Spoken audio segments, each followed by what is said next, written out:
Lyndsey Murphy has long had a big dream. She didn't know exactly when or how it would happen, but she knew she'd get there someday.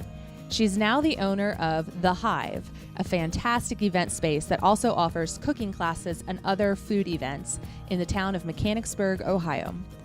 Lyndsey sat down with me to talk about making our dreams a reality, how to know when it's the right time to start, what you can do to keep motivated toward the big vision, and breaking down things into tangible steps each day. Enjoy my conversation with Lyndsey Murphy. Well, hi, Lyndsey. I'm so glad we could get together and do this. I know, me too. I'm really glad you're here. So I'm here with Lyndsey Murphy. We are sitting in your apartment above The Hive. Yep. And we're going to chat about The Hive. We're going to talk about dreams. And let's just first, because The Hive has really been part of one of your really big dreams, which is why I wanted to have this conversation with you. So let's just start quickly by you letting people know where you live, what The Hive is, and kind of what that picture looks like for you right now. Right. So the Hive sits in the middle of a small sleepy town in Midwestern Ohio named Mechanicsburg. Population of about 1,500. We've got one stoplight, 3 pizza places, general Midwestern Ohio kind of stuff. And my building is actually on the main drag on Main Street. It is part of the original foundation of Mechanicsburg. It was built in 1900, and I bought it just over a year ago now and have been transforming it into my own space since then. And so what kind of purposes and things is the space serving right now? So even though it's named The Hive, we don't have bees. So that's something I have to answer a lot of the time. It's a hive of activity. Exactly. It's a hive of activity. So it's a event space where we try to bring food and people together in many different ways. And that can be either them renting it out for their own purposes, whether that be a rehearsal dinner or a baby shower, or coming to one of our events. So my mother and I teach cooking classes here.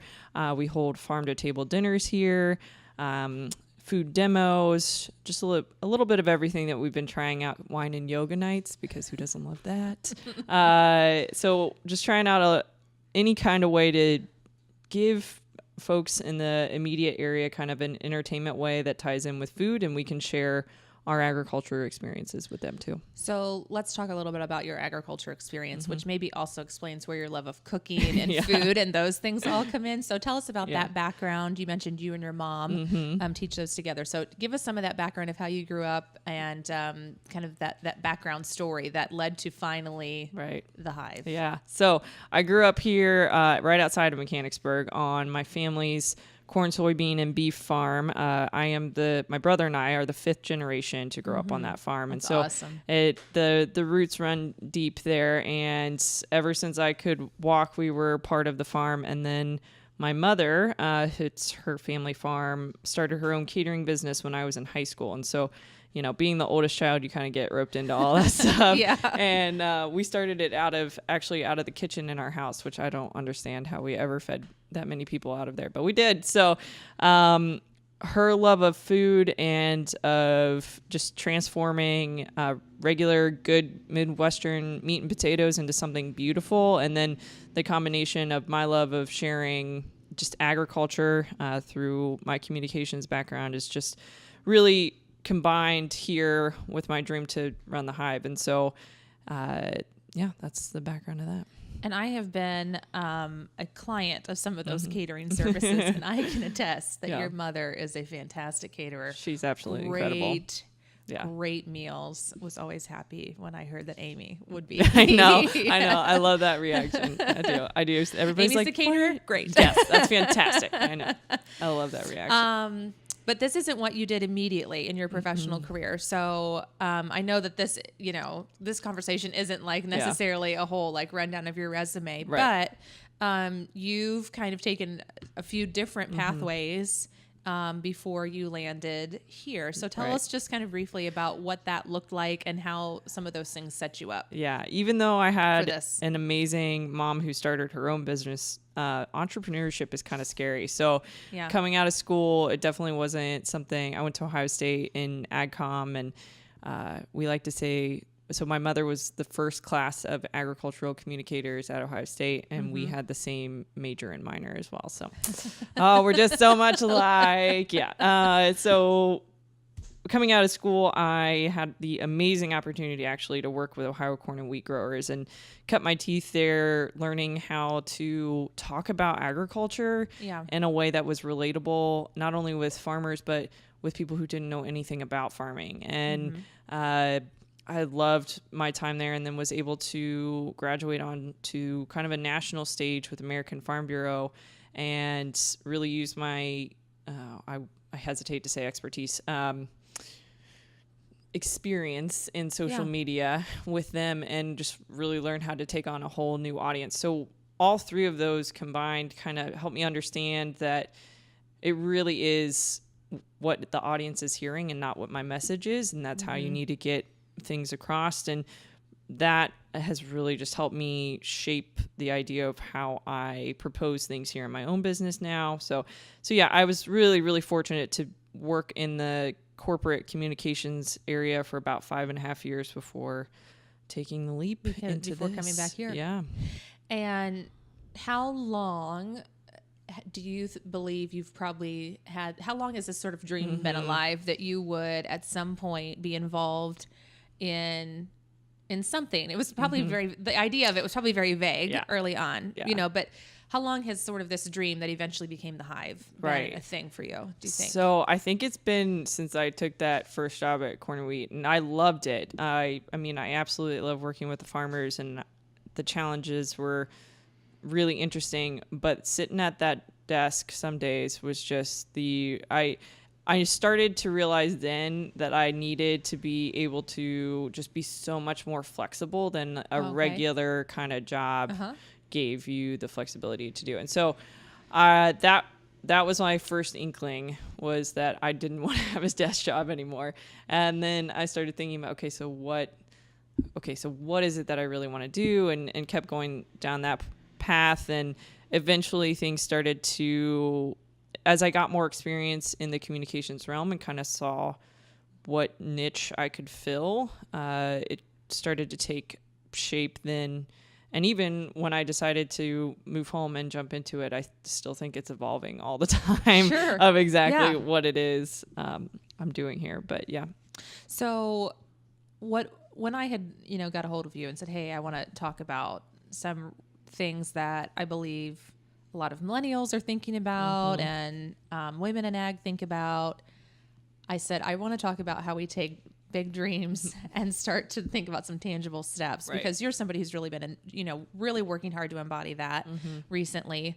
But I think there's a lot of us who have at least some idea of like some big dream that we have. And it might be something that is totally career altering, like totally takes a different path than what we're doing, or it could be a dream of some sort of side hustle or just a community project or something we've always wanted to do with our family. I mean, the big dream it doesn't have to be all encompassing, like total career changing. No. Although for you, that's really like, that's what it's been for you. But we have this idea of what this really big dream is. And then we somehow have to find a way to go from that vague idea of what the big dream is to making parts of it a reality. And the process in between is a little scary. It is. What did you say? Entrepreneurship? I can't say it. I can never say that word well. Entrepreneurship. It's scary. It's scary. Like to give up the crutch of a good paycheck and healthcare and retirement. Like that's all. It's terrifying, but it's also super rewarding. So you weigh them both there. Yeah. So one of the things that I know I have always struggled with, in part because I am a rule follower by nature. Yes. And so I like to know what the rules are and kind of play within those, you know, parameters and whatnot. But I always think, I just need to do a little bit more to be ready, or I need to do a little bit more to be ready. Yeah. Is there a right time, do you think, to get started? No, I used to think that there would just be this sign, and it really wasn't. There was no, there were a couple things that fell into place, but it really could have been a year before or a year after that those things were in place anyway. So it was really just harnessing kind of like the passion and the drive that I had to do something different, to do something more, that kind of just build up enough that I felt like the urgency was there for me. And so, but there's no ever right time. I could have waited another year. I could have stayed in DC another year, and it would have waited 10 years. Yeah, I could have waited 10 more years. Like it would have been the same. So there's just no right time. The urgency for me had just gotten to a point where I was like, okay, so I want to do something right now. And that urgency can often get me into problems. I'm often running a little bit cart before the horse sometimes, but there's no right time. There's never a right time to do it. So yeah. It is something you do have to make smart decisions. And so you can't just necessarily completely jump off the cliff without knowing if there is in fact more than 6 inches of water exactly below. But there's not really a right time. Don't wait forever to do it. Like in terms of you do have to jump. In fact, I'm thinking about this cliff jumping analogy. I just watched I caught the first episode of, do you watch Modern Family at all? Yes, it's fantastic. And so I finally just got the first episode of this new season, and there's a whole scene where Phil and Claire are standing on top of a cliff. Spoiler alert for anyone who hasn't watched the first episode of Modern Family for the season yet. Claire's like my spirit animal. I love her. She's so amazing. And it is a lot about okay, well, I wasn't quite ready. You know, and Phil's making these excuses. Well, like you kind of jumped on too. And well, you weren't, and she's just like, oh my God, just do it. Like, just do it. You've got to be kidding me. I thought that was a funny scene. I think they're hilarious. That whole episode, every episode is funny. They're just amazing.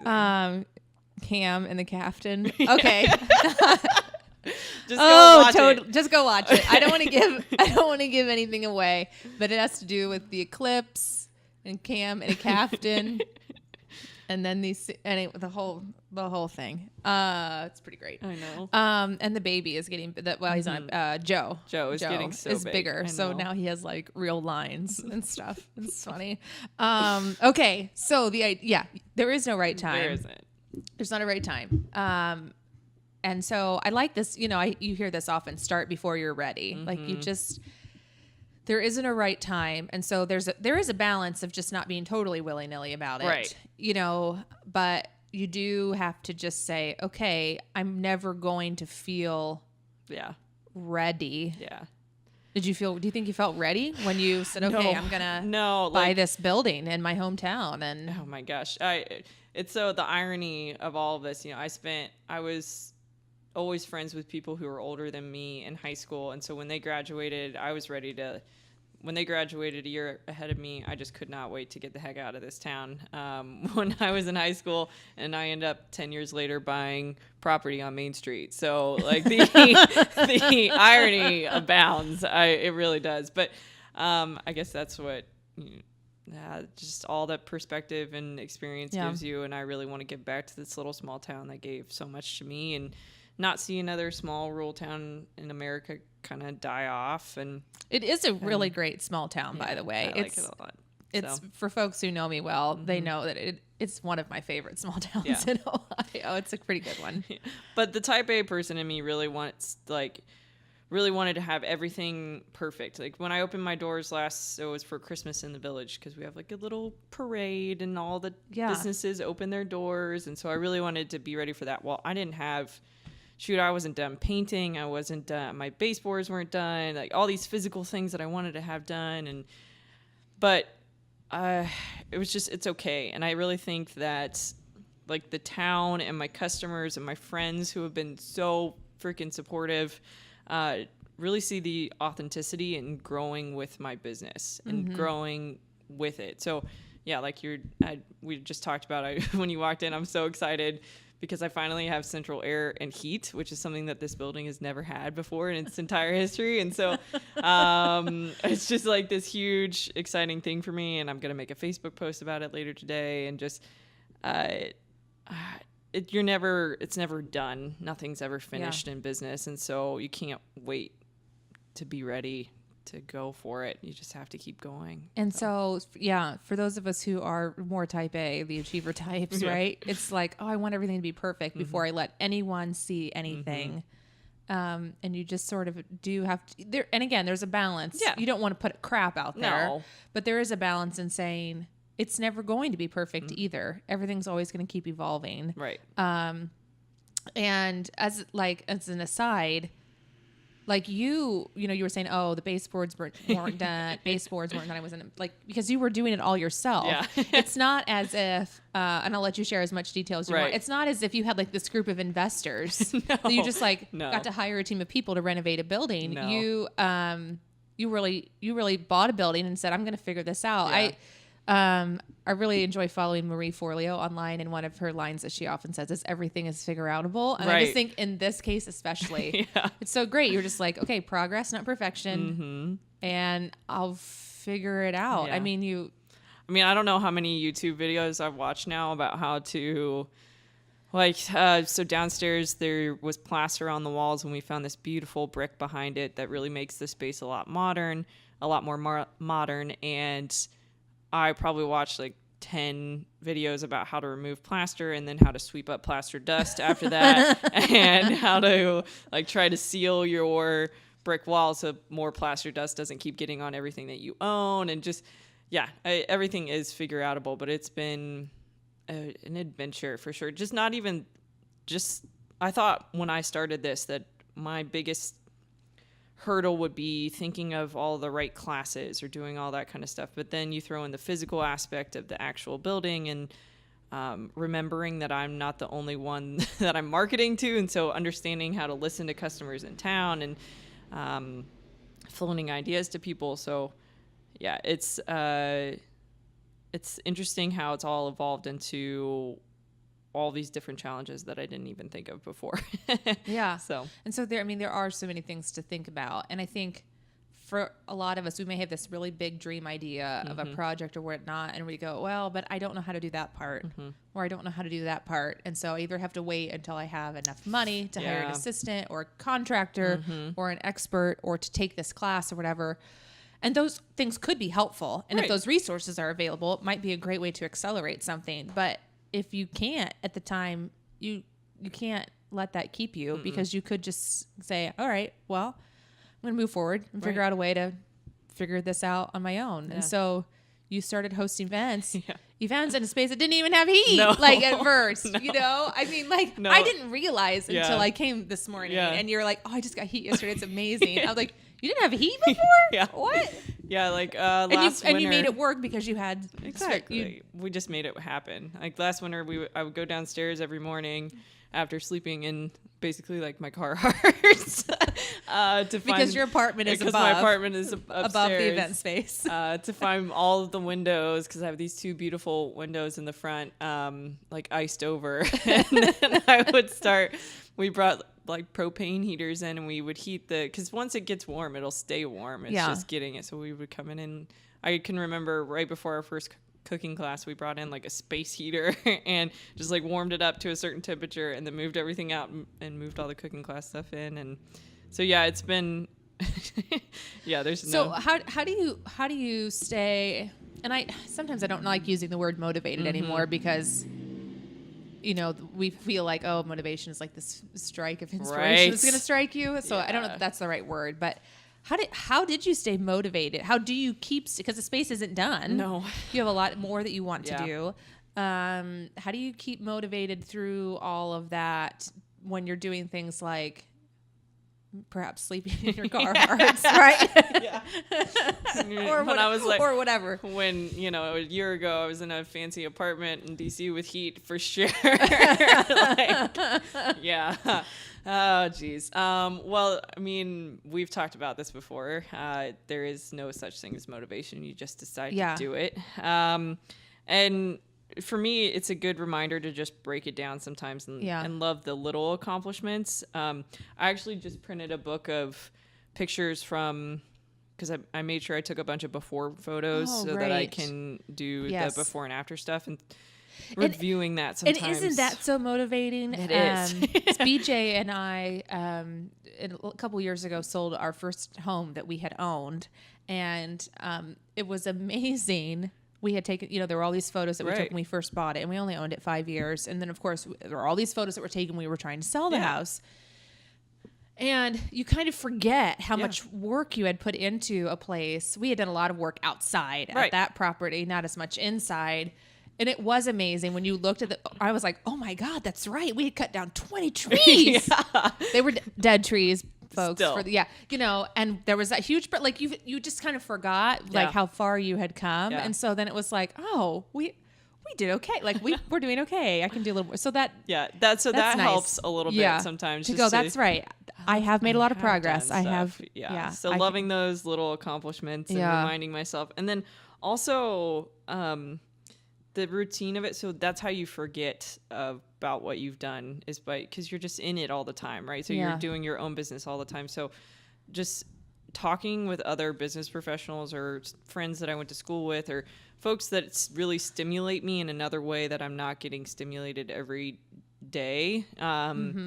So just getting out and talking, getting me out of my routine, I think just really inspires me to keep going. So their perspectives, getting other perspectives, I guess, on what I'm doing, or even just telling people about what I'm doing that aren't in my everyday circle, just really continues to be like, oh, this is so cool. I really do love this. And I really am enjoying what I'm doing. And this is, this is something. And to really hear neat. other people remind you that what you're doing is really awesome and is really good work and is pretty courageous. I mean, it was something like that, but it's nice to yesterday was the first time in a week that I'd really gotten out and talked to folks, and you can lose sight of that when you're fixing your own toilet or you're like, or there's brick dust all over everything because you just got HVAC put in, and so now you have to figure out how to get brick dust out of hardwood floor, and those kinds of things can really bog you down in the mundaneness of all of it.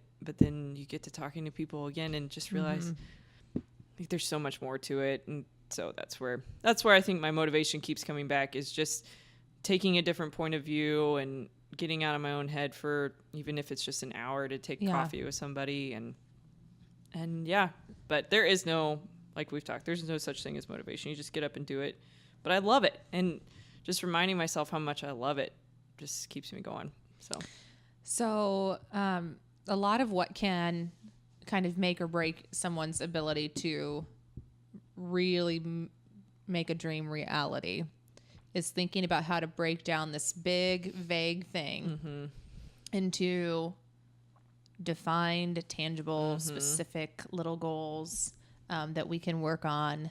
And so, I mean, first probably is really, really defining what the dream really is and what it isn't, because we might think we know what it is, but until we like really get into the nitty gritty of it. Right.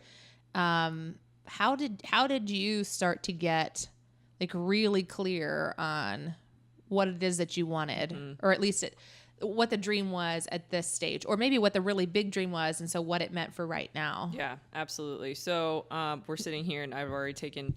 I love my little yellow legal pads. I probably used like 10 of these to really before I left DC to come back home, and really writing out what I did and didn't want to do, and lists of just so many lists, and just trying to, I really went through and wrote a business plan before and had to talk to my banker and do all that kind of stuff. And so that kind of helped me realize, just hone in on exactly at least what I was starting out to do. But I really think,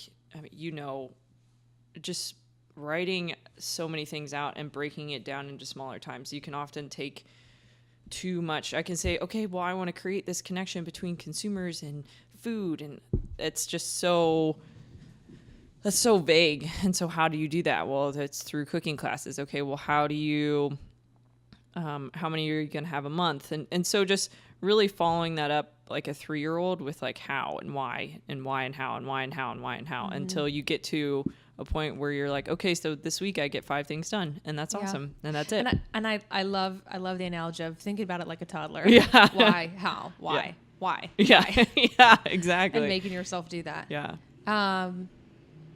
So, okay, I love some of the things you said there. Like, I knew I wanted to create a connection between food and people. That's so vague. Yeah. I mean, it's beautiful and it's wonderful. Right, it is. It's so.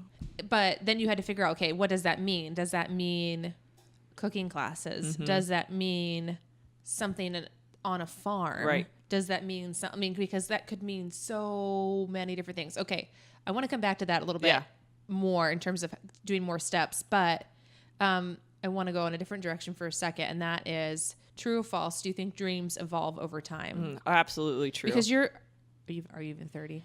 I'm 20. I'll be 29 in December. Yeah. Like, so here's, so you're in your 20s. Mm-hmm. You're never supposed to ask a woman your age. Sorry. So, I guess maybe my point with your age would be this, right? Like you're still in your 20s. Yeah. This is what it looks like now. Mm-hmm. The likelihood that this is what it looks like 40 years from now or even 10 years from now is maybe slim. I mean, in terms, it might look somewhat like this. So anyway, true or false, do you think the dream evolves over time? I think absolutely true. I know that even in the 8 months that I've had this business open, my dream has completely evolved from what it was to the reality it is now and to what I want to do in the future. So I think that's completely true. Yeah.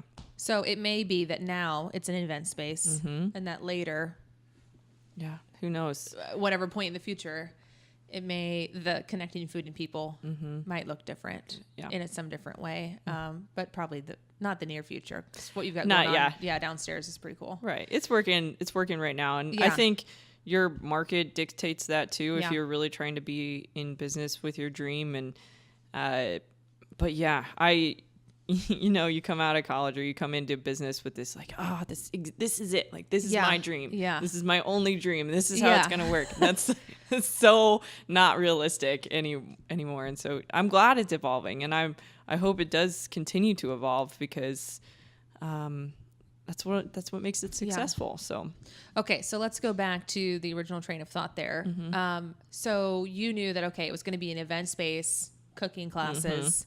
Mm-hmm. How do you then start to break that down into, okay, then here's what I want to have achieved by next year. Right. And so here's what I need to work on this week. And then I think rolled into that is understanding, okay, maybe it's part of the motivation piece, knowing that for the however many hours you're going to have to clean up brick dust, like understanding how that fits into like moving you towards the goals. Mm-hmm. Otherwise it just feels like complete drudgery. It might be complete drudgery anyway, but at least knowing, okay, like here's why this is happening now and how it's leading me to something. So how do you, so I guess the question is, right. I guess the question is, how do you take here's the big picture of where I want to go, mm-hmm. and start to really break that down into the things that then become tasks on a daily level. Absolutely. So I think it's something that we really learned in college and FFA.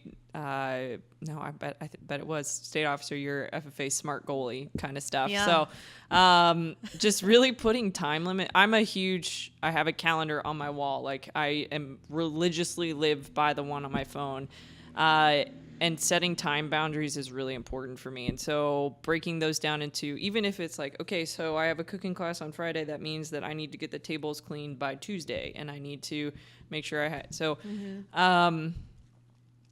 think just the super small achievable goals are something that really helps me work towards that big one, and just breaking those down incessantly, because I can get really overwhelmed. It's something we've talked about before, by seeing the big picture and be like, I have to make this happen. I don't know how to get there. Right. So, or feeling like, oh my God, I have to make the entire big picture happen by next Thursday. Right.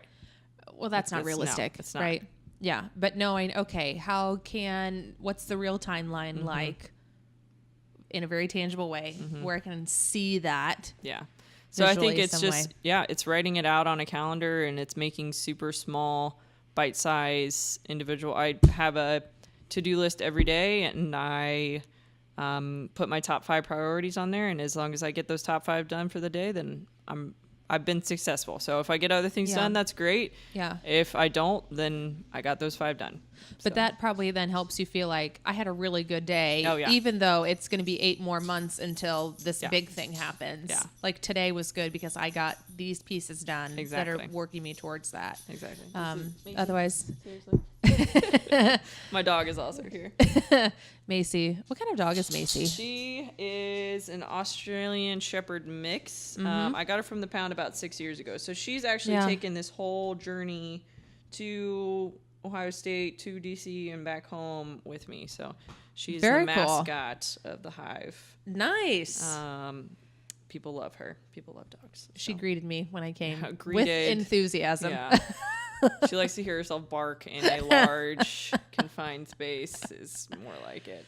So talk to us then about some of the more detail about some of the events that you've been hosting. So you're an event space that anyone can rent. And so there's been, people renting this. I've seen the photos recently of birthday parties and bridal showers and great space to rent. But then you're also hosting events that people can come to. So tell us about those. Right. So the biggest headliners right now are our cooking classes. So in October, we're doing one that's about baking. In November, we're doing one that's about making like food gifts for Christmas. So those are our headliners, small ones. So I'm starting to actually have more guest teachers in now. So we're doing like an essential oils one where you make your own essential oils. Oh, cool. That'll be happening. We're going to do a wine and paint night. So I'm asking somebody because I could not actually, after painting the entire space downstairs, I never want to paint anything again. So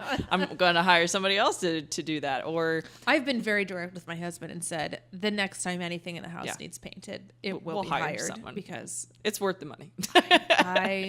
Some people, my pastor is a great example. He had a painting business when he was in college. And so he now finds the opportunity to paint a room relaxing because he's so skilled at it. Right. He doesn't do it often. And so it's like a respite from like his other kind of work. Right. And he finds it relaxing. I, however, find it absolutely painful. No, it's terrible. It's awful. So we'll be having one of those for people who don't find it painful. Yeah, good. We do the wine and yoga nights, which I think are fun. And then I'm also having a friend come and teach. Derek McCracken is going to come teach us how to make wine on one of those. I'm going to Moeller Brew Barn actually on the 10th of October. We're taking the cooking classes on the road, and we're going to do a cooking class in the brew barn. And so, and I've just heard about this. Moeller Brew Barn is in Maria Stein, Western Ohio. And so, the guy that owns that, Nick Bruce? Moeller. So he hired a brewmaster, but he originally did brew. So, so we do lots of those kinds of things. We're in the spring. We did a small farm to table dinner. I would really like to expand those out to our family farm next year. We do holiday brunches. So we did a Mother's Day, and we'll be doing one in between Thanksgiving and Christmas as well. And then finally, we do once a month. It's we just call it family dinner, but we just make dinner, and people can come in and either sit here and have dinner, or they can put it in a to-go box and take it home. And it's just a nice way for, like, this was perfect because we just did one last week, and during harvest, it was super easy for people to pick up a bunch of meals and just take it out to the field. That's awesome. And provide a home, exactly. The home cooked meal. The home cooked meal without actually having to cook it themselves. Exactly. Because, awesome. A lot of times wives are also either they have jobs too, or they're out in the field as well. Yeah.